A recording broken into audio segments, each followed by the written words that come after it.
La nuit tombe, vous pêchez, et quelqu'un ou quelque chose attend sous la surface, là où la lumière ne va jamais. Histoire 1. La nageuse de minuit. Ce lac, c'était leur refuge. Jay et son frère, Gigi. Des nuits entières à pêcher la perche soleil. Loin du bruit, loin des gens. La meilleure pêche arrive quand la lumière est basse. Ils allaient donc tard.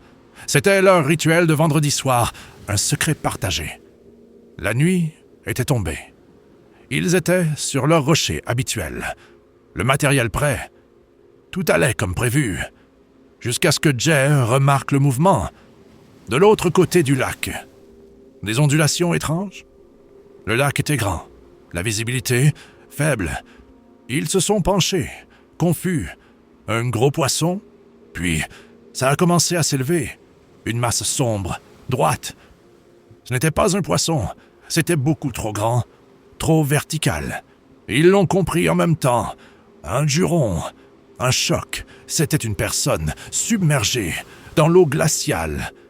Après le coucher du soleil, elle devait être là depuis un moment. L'envie de fuir a saisi Jay. Gigi a refusé. Trop loin pour être un danger, disait-il. Ils ont regardé. La silhouette se balançait, rythmiquement, hypnotiquement. Les mouvements fluides, pas saccadés, comme si elle ne coupait pas l'eau, mais qu'elle la commandait.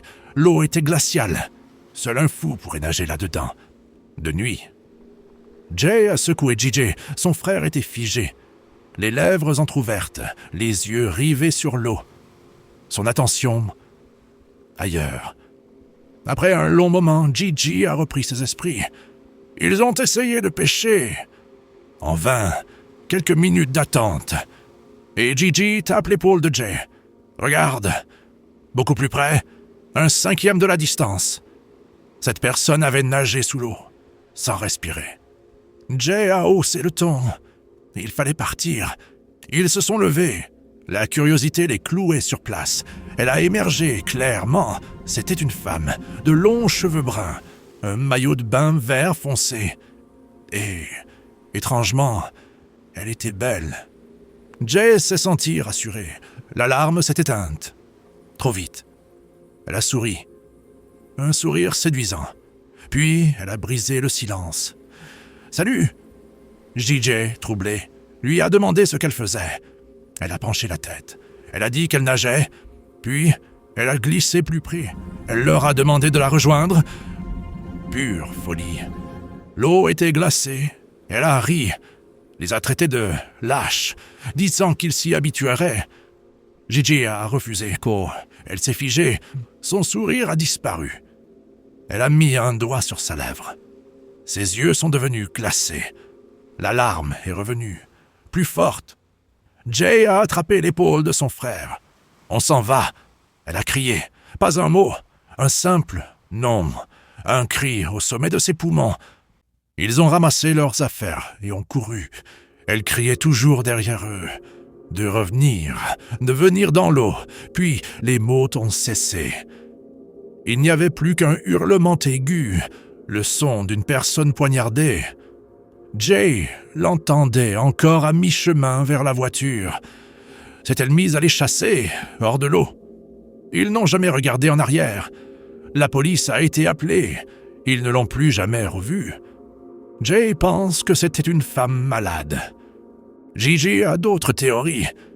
Mais une chose est sûre, quelque chose d'indicible les attendait ce soir-là.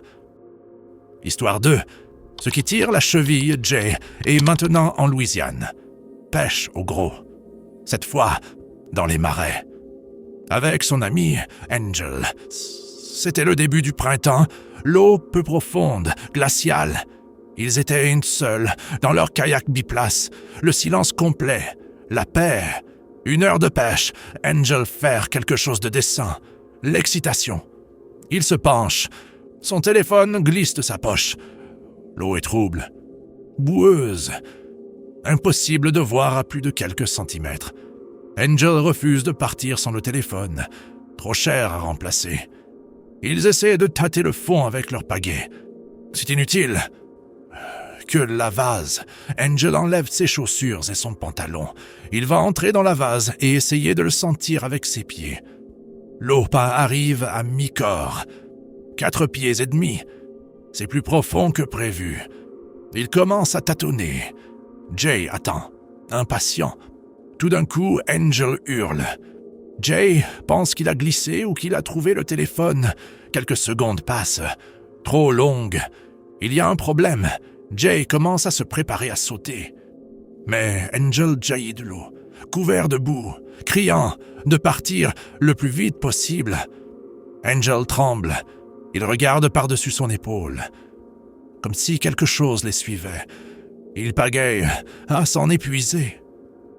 À bonne distance, Jay lui demande ce qui s'est passé.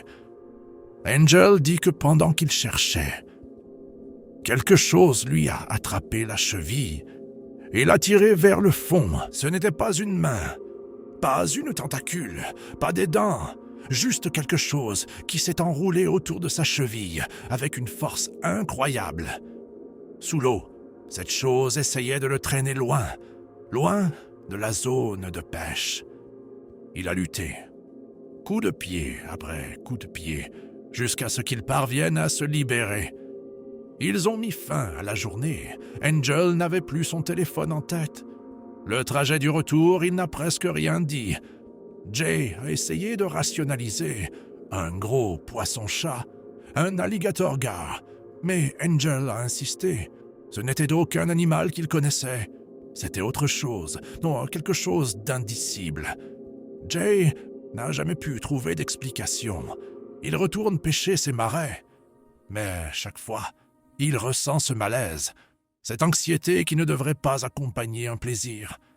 L'inquiétude que quelque chose, sous lui, attende d'attraper sa cheville à son tour. Histoire 3. Le bivouac abandonné. 4 amis.